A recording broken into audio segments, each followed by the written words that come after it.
Coming up on the September edition of Channel 12's Lakeside News. LMCC Safety Expert is back. This month he heads to Shorewood for this year's South Lake Safety Camp for area youth. Long Lake residents get a little corny at the annual Festival of Fun. The Excelsior Library's 7th annual One Book, One Community welcomes local author Peter Guy. Andy Anderson will feature the City of Shorewood in this month's Member City Showcase. Lakeside News is next.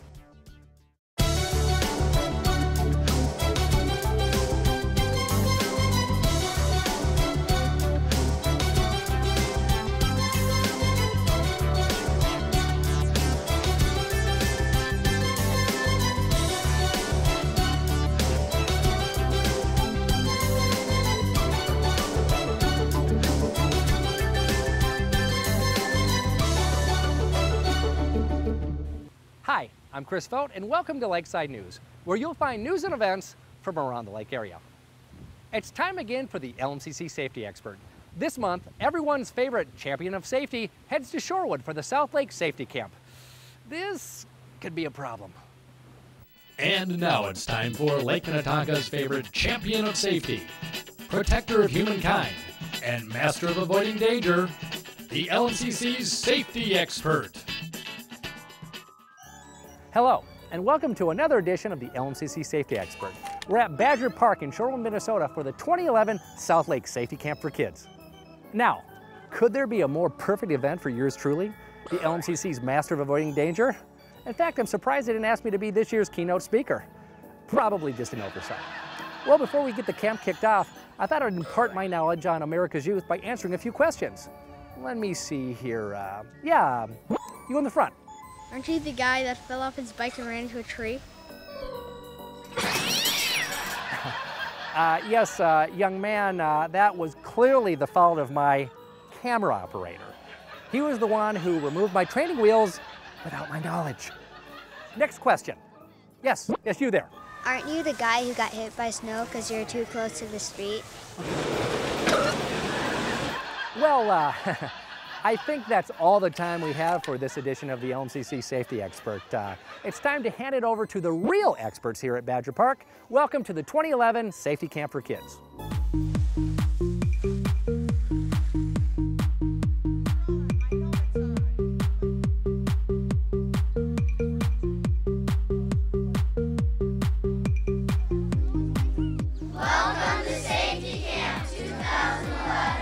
I think it's well-rounded safety. It's a great, fun atmosphere for the kids. I don't think they even know they're learning. They just know they're coming to a day of fun where they're going to meet firefighters, they're going to meet police officers. It's a big day for them, and we sneak education in there before the kids even know it. So they're able to take what they learn here back home and to their friends, and they actually help us spread that safety message.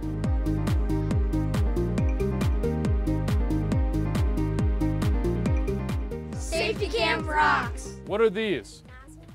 The nozzle, yeah. So, Dylan, where might we want to put that nozzle if we needed it? On a hose, good job. What are these? Fire extinguishers. So if it's a smaller fire, we have that we can put out. Good. The first person in line has to come up, they have to get dressed, they have to put the coat on, and they have to put the helmet on. And then they go up by Firefighter Gary or Firefighter Dave and they spray the hose. When you spray the hose, you have to turn each one of those spots on the house. Are you ready? Go!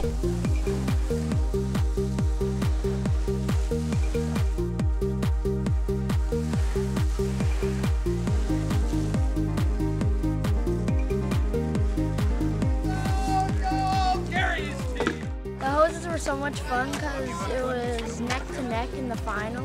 My favorite thing was when we got to shoot the water hoses. We love being safety camp counselors.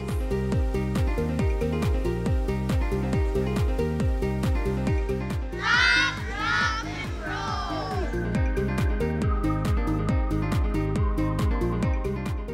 Safety camp is important because you learn all the things we talked about safety, but it's in a fun environment. It's a very fun day.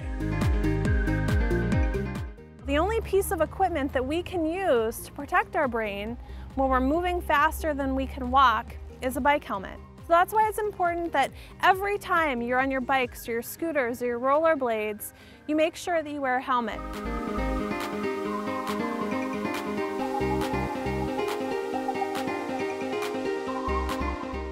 We just want to make sure all the kids go home remembering to wear their bike helmets anytime they're on their bikes. We sent every one of them home today with a brand new helmet that was fitted to them.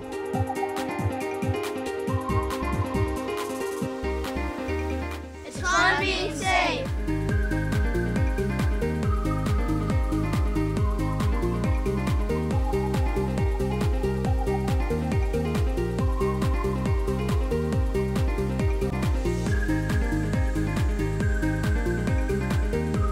The funnest part so far at the camp was seeing the dog. I'm gonna remember when the canine came. My favorite thing of safety camp was the canine.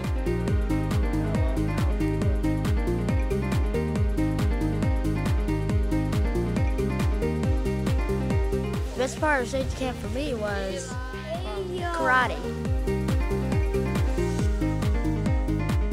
We love safety camp!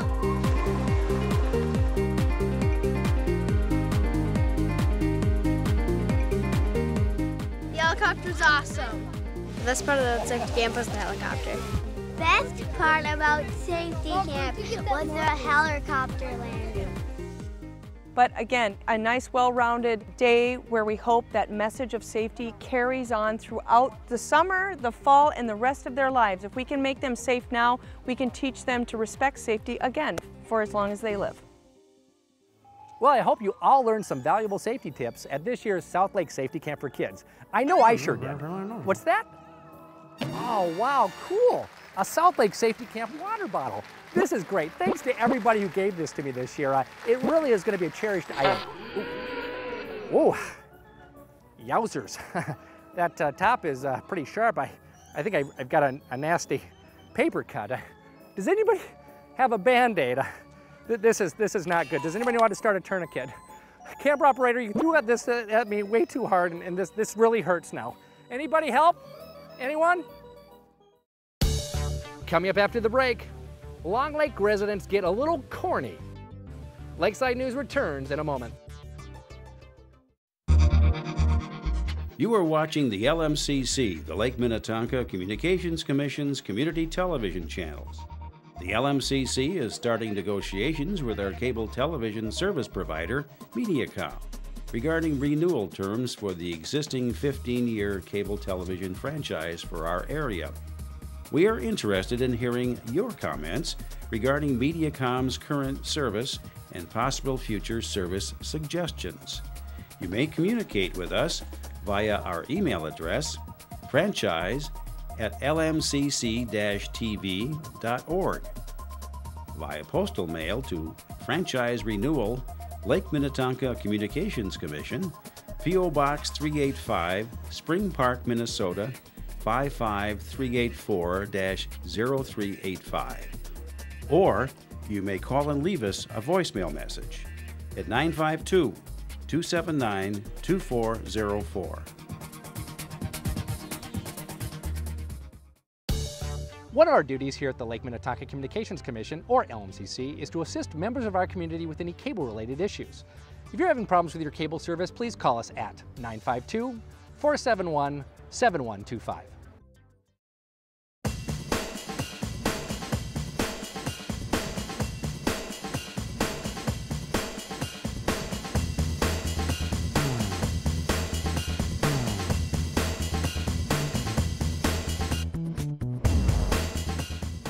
Was started back in the late 60s, and it started right after the church started, and then we wanted to do something to raise funds for the church, but more importantly to provide a great community event for Long Lake. We ordered the corn through a local farmer. When it's on the roaster, it cooks for about 15-20 minutes, and it comes out and it's got a great smell, and you can it's done to perfection every time. Nothing tastes better than sweet corn in August.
could be hers if it weren't for all the other girls. She says love ain't to blame, it's just a word.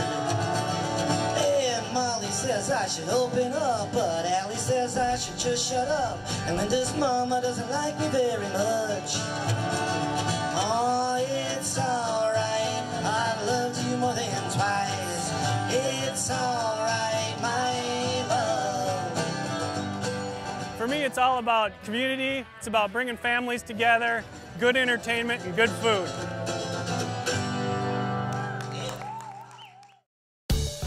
Coming up next, the Excelsior Library's 7th annual One Book, One Community welcomes local author Peter Guy as he reads from his debut novel, Safe from the Sea. Lakeside News returns in a moment. It's your community, it's your airport. Being aware and vigilant is the best defense against the ongoing threat of terrorism. As users of the airport, you are our eyes and ears. If you see anything suspicious at or near MSP International Airport, report it to the airport police. The very real and deliberate threat that this nation faces is not confined to the airport. If you see suspicious activity anywhere in the community, report it to your local police department. You are an important part of keeping our communities safe. Keep an eye out and keep our airport safe. Be aware, be vigilant, and be safe.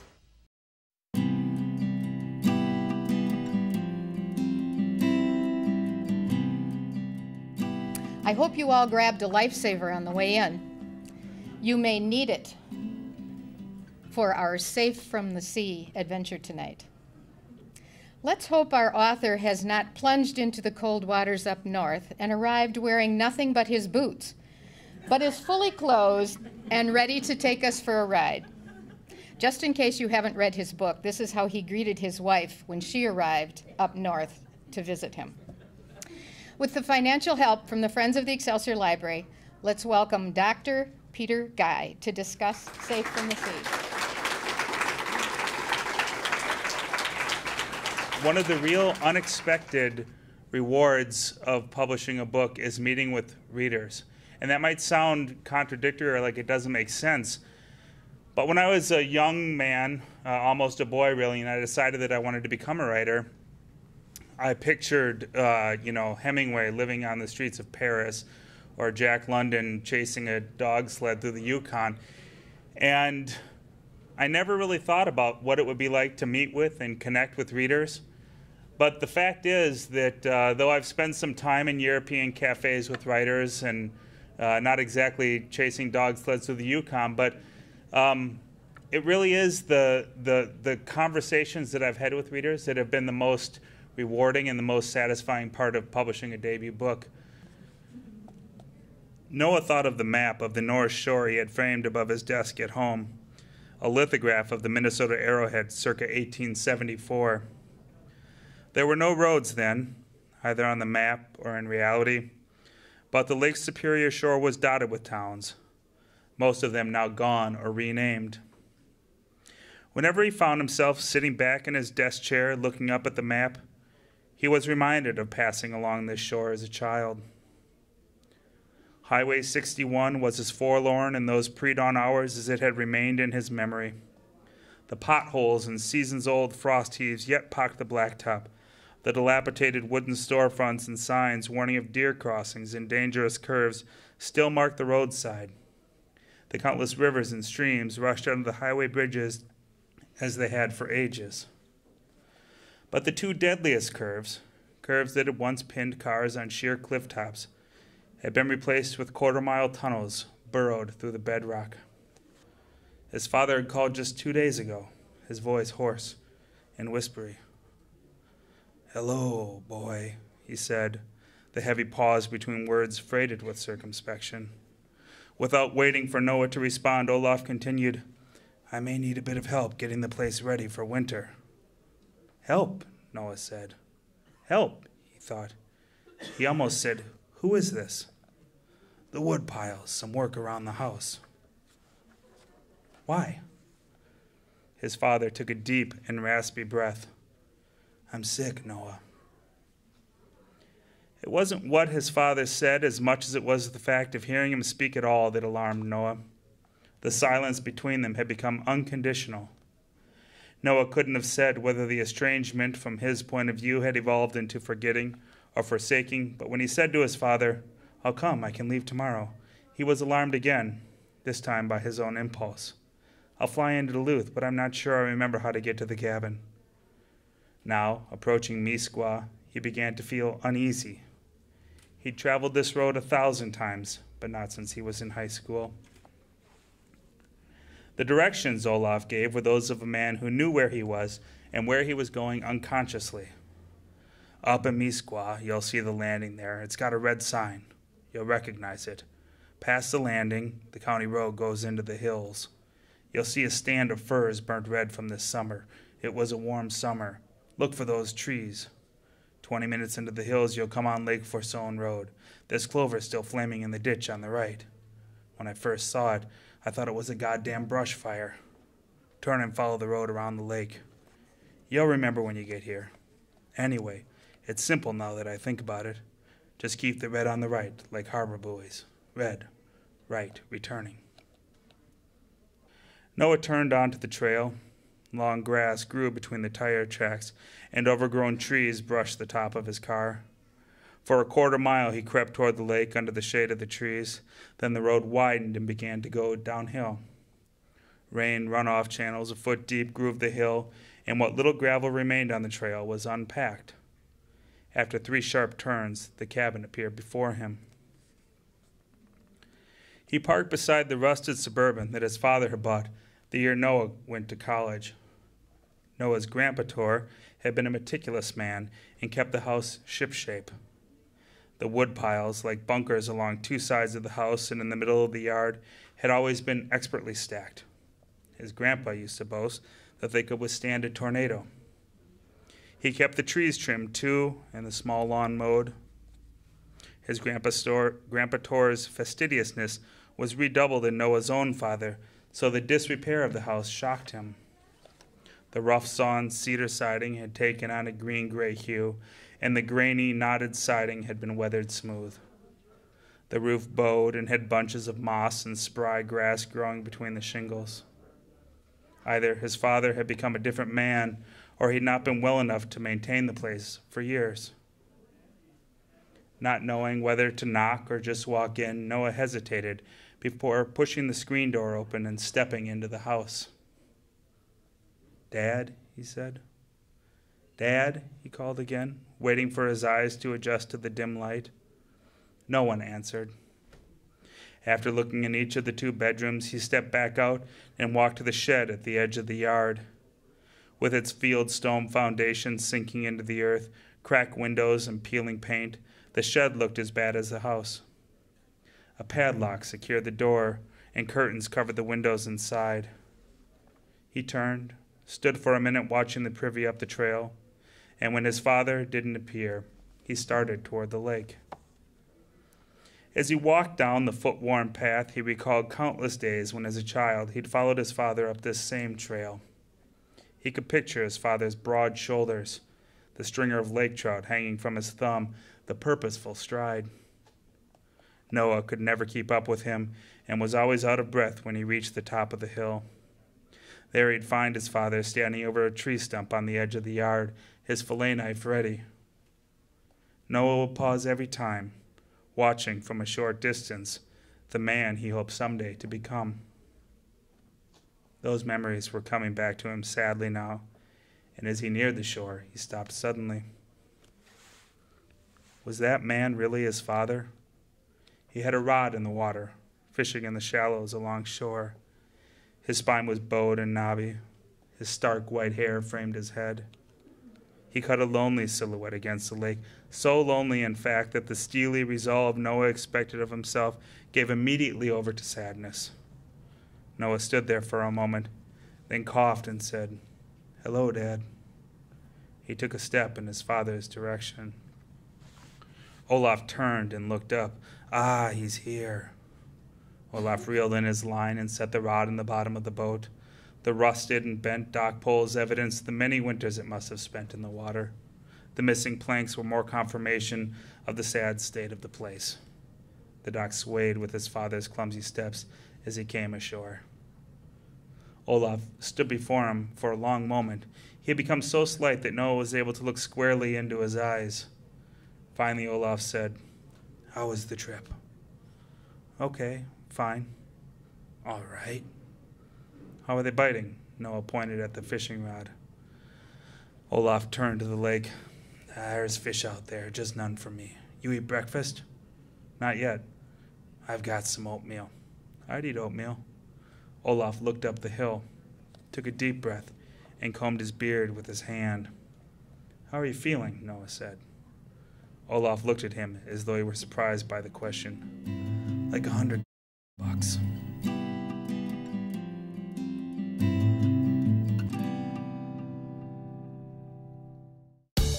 Coming up after the break, Andy Anderson will feature the City of Shorewood in this month's edition of the Member City Showcase.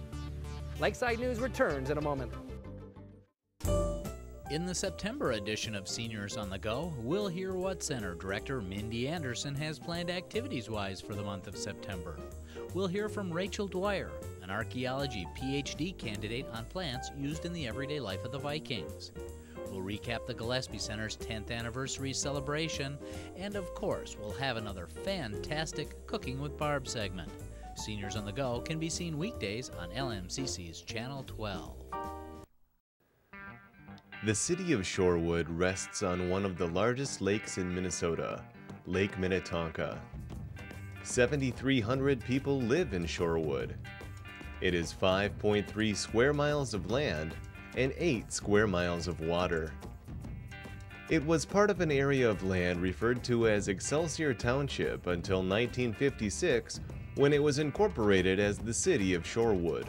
Shorewood boasts 6 parks: Freeman, Badger, Cathcart, Manor, Silverwood, and South Shore Community Park. For ice skating and sledding during the winter months, and picnics during the summer months. Shorewood's public swim area, Crescent Beach, is staffed with lifeguards from June to August. Part of the Lake Minnetonka Regional Trail is in Shorewood, connecting the city to over 60 miles of trails for biking, hiking, walking, and running. Shorewood hosts Arctic Fever as a fun way for hardy Minnesotans to experience the fresh air and get some exercise during the frigid month of January. The event features sleigh rides, sledding, dog sled rides, snowshoeing, and a bonfire. Visit www.arcticfever.net for the full calendar of events. Shorewood offers the Police and Fire South Lake Summer Safety Camp, teaching 3rd and 4th graders bicycle safety, wild and domestic animal safety, and of course, police and fire safety. Also in Shorewood, you can find the South Shore Community Center, which hosts activities for all ages. There are day camps for children, and fishing trips and parties for seniors, and everything in between. You can rent their facility for gatherings. They feature a full commercial kitchen and a dining room that can seat up to 175 guests. Or you can rent their activity room for smaller parties of 30 to 60 people, or their conference room that can accommodate 20 to 25 people. For more detailed information, visit their website at www.southshore-center.org. Shorewood has a joint powers agreement with the cities of Excelsior, Tonka Bay, and Greenwood to provide police protection through the South Lake Minnetonka Police Department. They can be reached at 952-474-3261. City Hall is located at 5755 Country Club Road, Shorewood, Minnesota.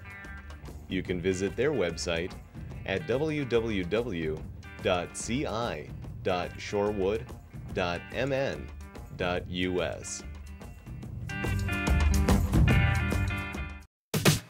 Have you checked out the LMCC website lately?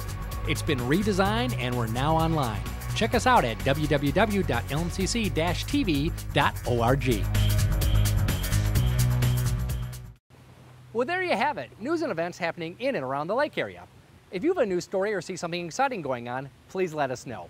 We can be reached here at the LMCC at 952-471-7125, via email at lmcc@lmcc-tv.org, or please check us out on our newly designed website at www.lmcc-tv.org.